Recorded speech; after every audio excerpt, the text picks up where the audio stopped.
Hi everyone, welcome back. I moved on to that final section of my book, and well, I'm sort of moved on. I know I want to use these things. Remember how I had put them in the little plastic baggies, because this is archival safe, and I wanted to make sure that, I don't do anything to damage these things. Well, in order to fit them in my book, it's like just big enough.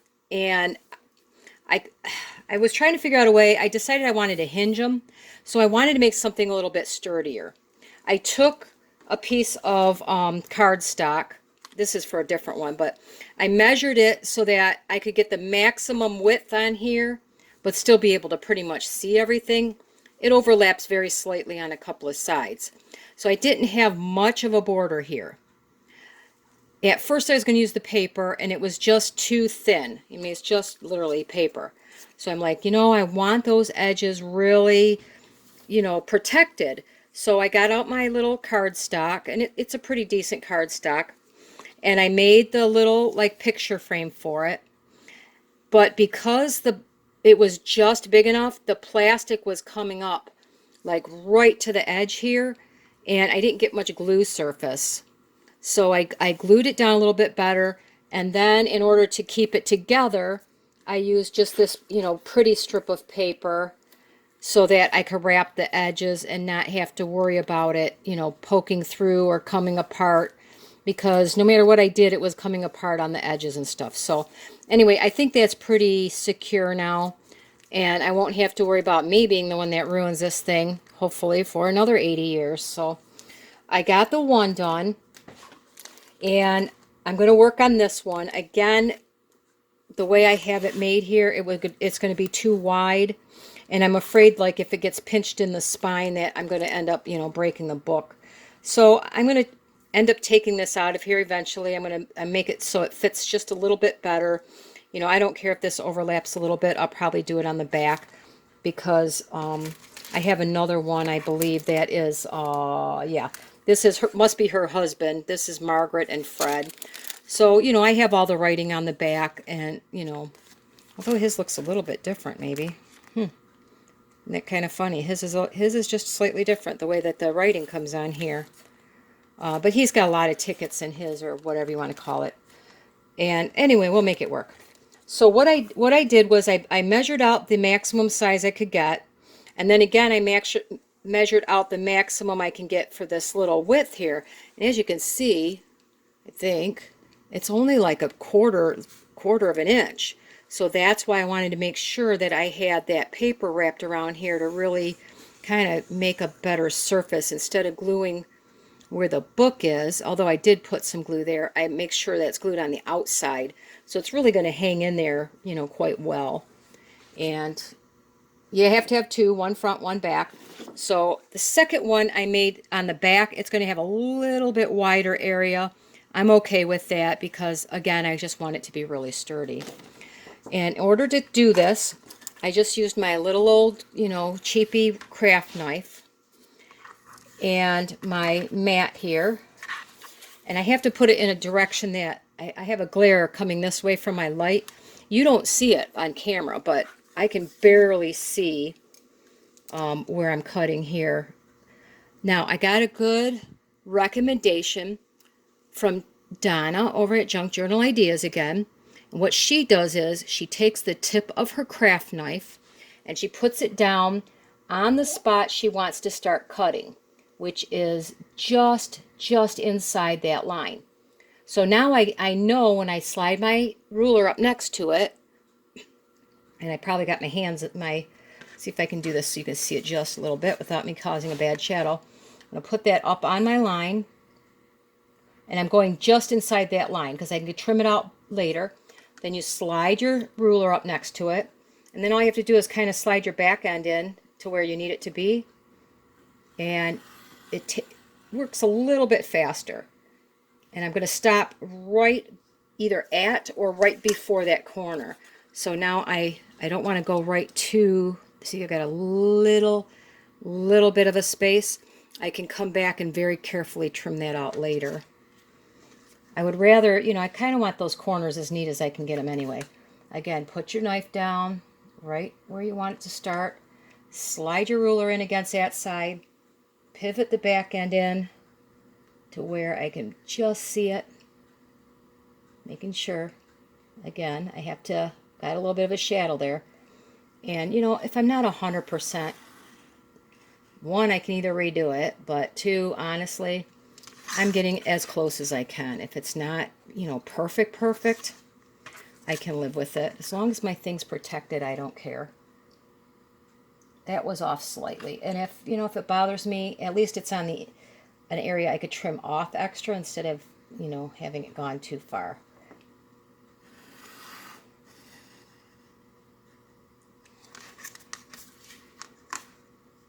And I have the big flip book, so I'm working on how I'm going to make a frame for that one. Again, you know, I want to, maybe I'm weird, but I want to be able to see inside when I want to look at them. And it's too long for the book, so it's going to have to be able to flip. There you go. Now I have my 4 sides, and again, I just missed that corner.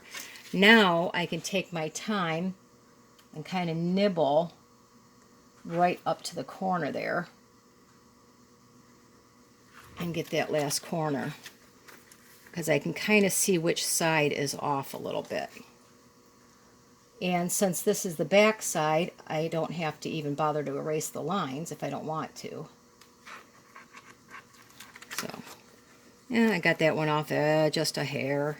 Can you see? Just a hair. And I can trim that if I need to. Probably will, because I'm kind of picky when it comes to certain things. Or maybe I'll just add some, once I add the paper, I guess it won't matter. So I'm just going to leave it. Gotta learn to relax a little bit on this stuff. There. The nice thing is the frame I cut out of the bigger one was the one I can use for here. Yeah, this one's pretty far off here, so I'm going to go just a hair back. Trim that up. I was off a good 1/8 of an inch, which is more noticeable, I think.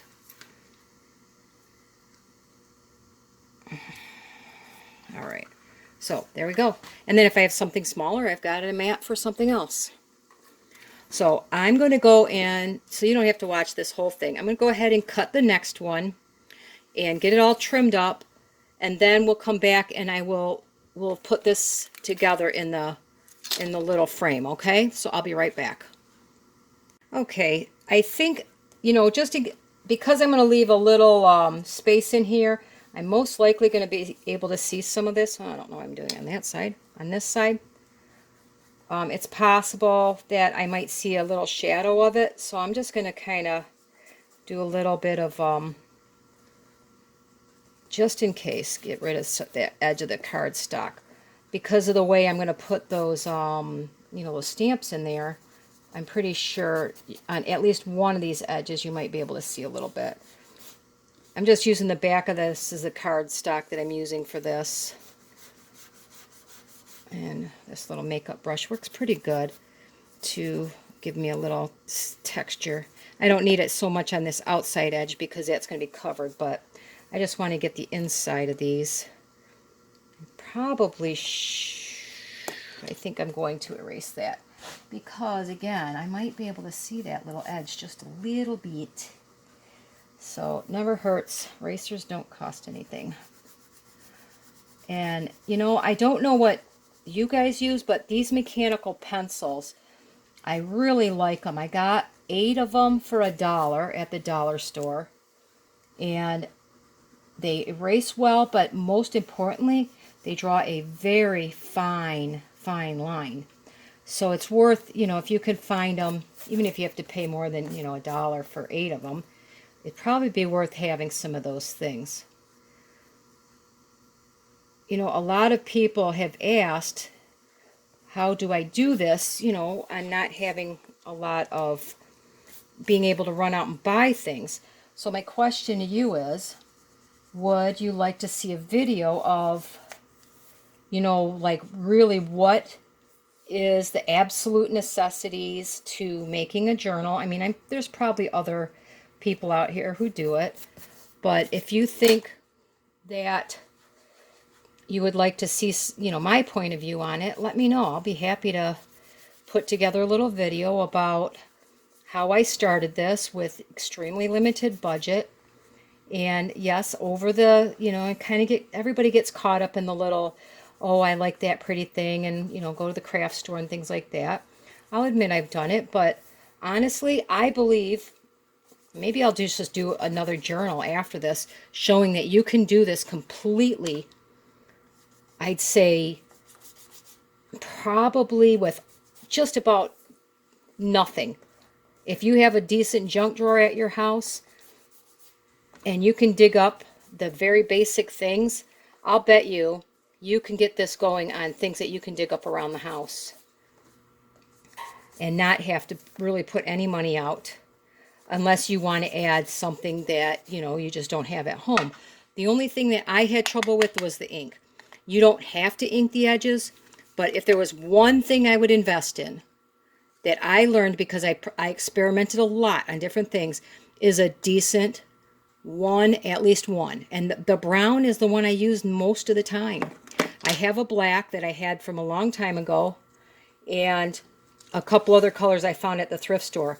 But honestly, you don't have to have that many. So I have to decide which one of these I'm going to put. Get rid of this thing out of the way. This is a cardstock I'm using. I got it at Walmart. That's what I'm using for my little frame. And then I have the other one from Walmart. It's called French Prep designer paper that I'm using for this little piece here. And honestly, you don't need it. I just, like I said, I wanted to wrap those corners to protect the thing a little bit more. Nope, that's not the one I used. Wait a minute. Thought it was a little bit bigger. Did I have them the same size? Yep.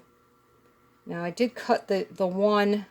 This one is a little bit, the frame is a little bit wider. I did that on purpose because I wanted to make sure that I was covering it up well. And I think I'm going to do something like, I'll overlap these a little bit. And it doesn't necessarily have to show the entire bottom, but I don't want to get them stuck in the glue either. So probably something like that. So the first thing I want to do is to glue this onto my little plasticky here. Oops, see, they're falling apart. These things are so incredibly fragile. I'm going to find my little frame. And I'm not sure how well you can see this clear stuff here. This was from Creative Memories. It's one of their archival safe packs from the paper, for their paper packs. Oh my goodness. I need to start doing this a little bit earlier in the day where I have more light in here, but after all the ordeals I've been through the last few days, it's just not happening. All right, so I want to make sure, I want to try to leave at least a little bit of the cardboard. That's where I had the problem with the last one. It was just so close to that edge because of the size. I can go. This is just under 5 inches. If I leave a border, I want it to stick in there. 4 3/4 is too much. 4 1/2. Oh, whatever that mark is. 4 5/8, I believe. Which is not easy to see on this. Can't mark it very well, so I'm just going to try to use my mat and get it as close as I can. 1 2 3 4. It should be right there. And if it's not perfect, I can make it work. That looks pretty close. I need 2 sheets of this, front and back. So that's why I just reused this. Set one aside so I can find it again. And I have to do the length or the width, whatever you want to call it. All right. Oh boy, did I get that straight? Might be off slightly on the one side. It shifts. I got to be careful. Sometimes that kind of, especially with this stuff, gives you a little shifteroo there.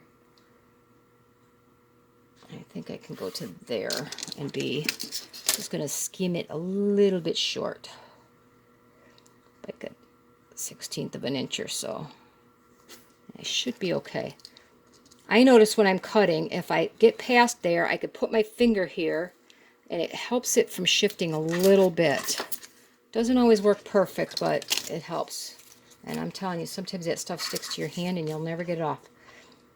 So now I have to decide which side I want up. And there. Now I can glue my little window in there. And I think I'm going to use my Tombow. I don't think I see it, and it stays sticky for a little bit, so it gives me some time to play with it. I did hear, somebody told me you could find it on Amazon, so I'm hoping I can get another one of these pretty soon. Because, you know, I tried the what is it called, Fabri-Tac. Unfortunately, I am really sensitive to smells. They give me really, really horrible headaches. And I'm going to use it pretty limited as much as I can until it's gone. I mean, obviously, I'm not going to get rid of it because it's too expensive, but I might not use it as much as most people do because of the smell. Now, for those that use the art glitter glue, can you tell me, does that have an odor as well? Because, you know, I'm going to look at, you know, next time getting something different. Oh, I hope that dries pretty clear. I think I got a little bit too much glue on there. Ugh, did not get that edge on there. I want to make sure I got my edges in there well. I hope I didn't cut it short. No, I got enough space. Oh.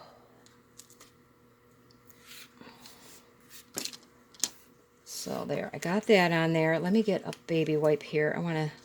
Told you it was sticky. It's the one thing with the Tombow. It will keep you in place, that's for sure. Sometimes I don't know on that either if it's a blessing or not.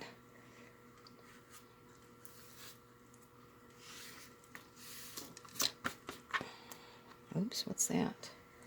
Got a smear of it there.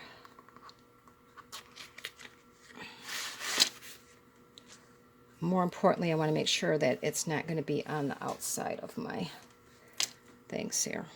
So what I'm going to do is, I want to make sure that this is going to dry where I don't see the, I'm pretty sure Tombow dries clear, but I want to be 100%. So while I'm going to turn this off for a second, I'm going to glue the other side together so that I can check. See, it's got some smears, and wipe that down as well so I don't have, especially on the inside. The outside I can do later, but I don't want it to smear everywhere. So I'm going to glue down the other side, and once I'm done with that, I'm going to wipe down the little clear plastic part and make sure it doesn't smear, and then I will be back with you, okay? Alright, I got it cleaned up pretty good, and I decided how I want to put them. So I'm going to lay them on the back piece first. And while I glue this up, I want to tell you the ordeal I went through with this critter in my house, because, you know, now I can look back on it and it's really, really, I must have been a sight, I'll tell you what, because, you know, we found this thing under the stove, and all of a sudden it shoots out. Well, I take that back. It wasn't under the stove. We took its stuff out from under the stove. And the next thing I know, this thing is shooting out like a blur, and it runs around into under the dishwasher. So, you know, I'm freaked. I only see this brown thing. I don't know what it is. As I told you guys, to me, the absolute worst thing on the planet would be a rat. So, you know, I don't know if it's a rat. I don't know if it's a mouse. I mean, well, it's bigger than a mouse, obviously. I don't know what the heck this thing is. So I go in and I take my pants, my sweatpants, and I tuck them into my socks. Then I go and take and put my boots on that I use when I go out in the mud, so they're up to my knees and they're, like a heavy plastic. And I put a hoodie on that I tied around my waist and tied around my head as tight as I could get it. This is just regular Elmer's glue, by the way. That Tombow was too hard to work with. And put a pair of gloves on, because the guys now have to move the dishwasher so that I can figure out, we can figure out what the heck this thing is. And, I'm totally freaked out by this. So I'm like, I go on the barn and I grab a flat shovel and I'm guarding the house because I'm afraid this thing is going to run like into where the rest of the house is. And they're going to go move the thing, and, they're laughing at me because I'm mad because they're laughing at me because I'm freaking out. And so I'm standing guard over the rest of the house with all this crazy getup on, thinking, whatever you are, you ain't coming into my house. And so they had to go and pull the dishwasher out. Next thing I know, this thing is running in right near me towards the stove because it wants to go back in the other area that it knows. I'm screaming. I'm trying to whack this thing with the shovel, bashing up, everything in the sight. The guys are laughing at me. I'm mad because they're laughing at me. I'm screaming because this thing is, I'm thinking I've got a rat in the house. And after it seemed like it was 3 days. After quite a while, we, discover that there's a second hole, and we think this thing is gone because we can't find it. We moved the dishwasher out, found not a huge pile, but I would say this thing's been working really hard for about a good week and a half, building this little nest under my dishwasher. And I'm thinking oh dang, did I do that backwards? I think part of that peeked out, but I'm going to cover that edge, thankfully. I'm thinking that my dishwasher's dying because it was making these weird noises, and come to find out, it was stuffing the plastic. It had plastic bags, it had paper towels, it had food wrappers, anything it could. I think it was getting in the trash and digging these things out at night, and they were just, it was stuffing them in the motor of my dishwasher. So here I am. I'm like going to war here, and we ended up having to move the stove, move the cabinet, dig out under the sink, move the dishwasher, go on the opposite side, move the washer dryer that was on the back wall, and plug up these holes the best that we can. And finally, I'm confident that we got under there and blocked off all these holes and whatnot. And I'm confident that hopefully this thing's never coming back. Well, the guys go to bed, and this is probably like 3-4 hours later. I'm over here working on my book, and the dogs start going berserk. They're barking and carrying on and by the back door, and next thing I know, I see this like thing buzzing around in there. It's like bouncing off the walls. It's going like a ping pong ball in there. It's hitting the floor, hitting the sides, hitting the ceiling, running in circles. And I can't tell what it is again. So, and I'm totally freaked out. Here we thought it was outside. And, in these old farmhouses, you have like I don't know, they call it Arctic entry or something. You have a door, and then you have a small porch. Then you have another door so that, the air doesn't just blow right into these old houses. Well, this thing's trapped on my back porch. And where I live, it is pitch black out. I'm in the country. There are no lights. It is dark, dark, dark. So I'm thinking, what the heck am I going to do? I don't want this thing stuck in my porch. The dogs are going berserk. And the only thing I could think of was, if it's a rat, I want it dead. So I go out in my pajamas. I have to put my sweatpants on, tuck in my pants, do all that kind of stuff. I have to go with the flashlight, and I have a little headlamp that I wear outside. I go out to the shed, and I find the live trap because, you know, I don't know what this thing is. If it's a rat, I'm going to kill it. If it's not, then, you know, I don't want to harm something. And I go out to the shed, and I get this live trap, and I'm thinking, what the heck am I going to do? Now I got to get this thing out there, and what if it runs in my house?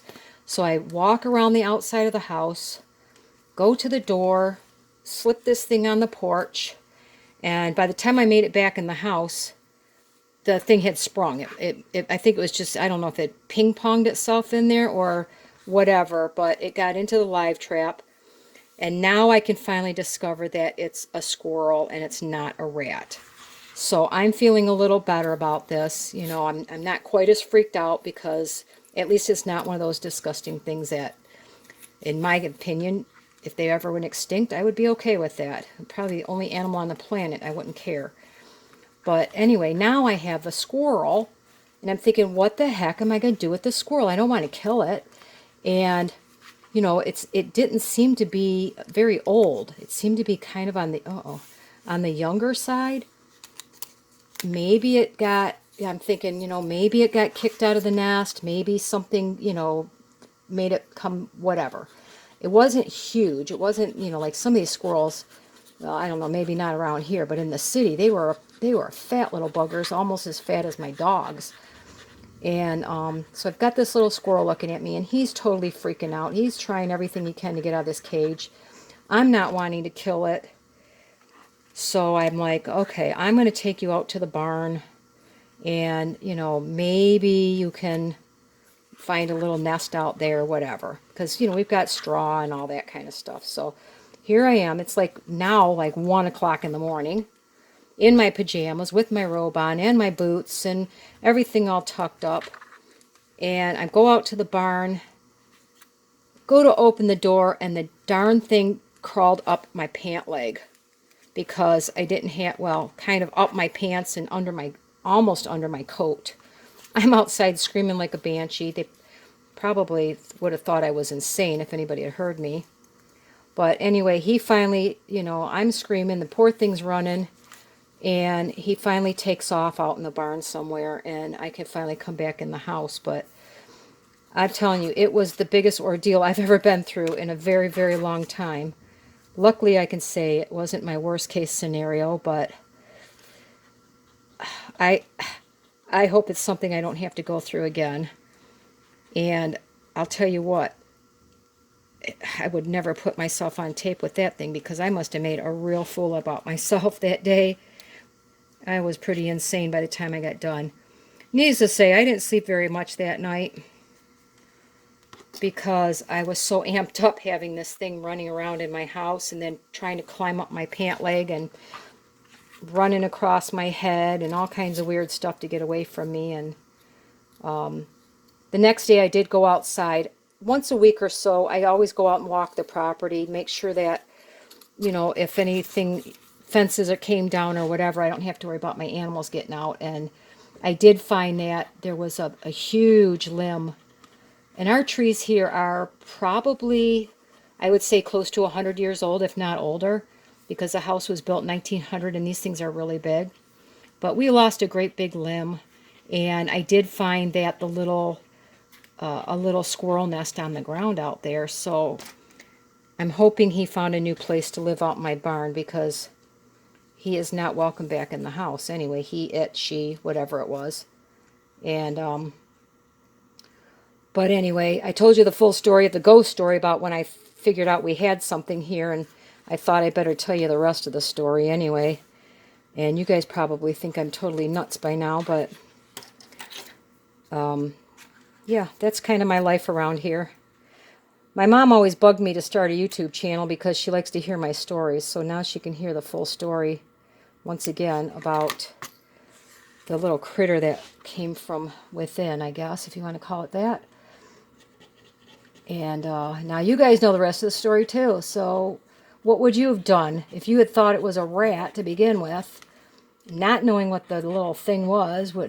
Because to be honest, if it was a rat, I think I'd have burned my house down and just said the heck with it and moved. But anyway, I will post, I do these videos a few days ahead of time, so I just want you guys to know that. I will post a link below, and I'll put a little card here that says who the winner was of the little quickie giveaway. And, please contact me at the link provided. Excuse me. And I just have a quick little something I'm going to send you in the mail. It's not going to be much, but I just thought, since you stuck with me through all of this craziness, that I'd like to send a little something out just for fun. So anyway, that's how I was covering the edges on this thing. You can see where, this one did okay, but it's wanting to pop open here. And I didn't want to keep squeezing glue in there because I was afraid it was going to get all over my book here. And I'm just doing this to protect the edges. It keeps the edges together, and I don't have to squeeze a lot of glue in there. And then I think, whatever I do with them, whether it goes in a pocket or if I hinge them or whatever, at least I feel that I've done everything I can to protect them and, make them so that I didn't be the one to cause any further harm from, something this old. And anyway, that's probably, I'm going to do the other one. Once I get that done, probably on the next video, I'll show you how it came out. I don't want this to be a whole lot longer because I'm trying to keep these down a little bit, mostly because of my internet service here. And I don't want you guys to get totally bored. So if you come back to the next time, we'll figure out what I'm going to do as far as, I hope, decorating the center part. Oh, I do want to tell you, though, they supposedly they shipped that stuff from eBay that I told you I won for 99 cents. And it's supposed to be parts of a vintage scrapbook from World War II. So I don't want to get too far ahead before I know exactly what's coming. And, what I need to do is if I need to protect it or whatever. And I'm kind of excited, waiting to see what I'm going to get in the mail. And hopefully it's not, like a little piece this big or something like a sticker. But I said it's part of a magazine. It's supposed to be a magazine and something else from that era. And once I get that in, I'll know better what I'm going to do in the middle, that last section. And I'll also show you when I come back that I found a photo at the library. It was open sourced photo of the actual, it's a picture of Japan surrendering during World War II. So I put that, I'll show you real quick because I'm kind of excited about it. I ended up putting that in my book. Right here. I wasn't quite sure what to do with it, but remember I told you I wanted to put something on this little flipper here.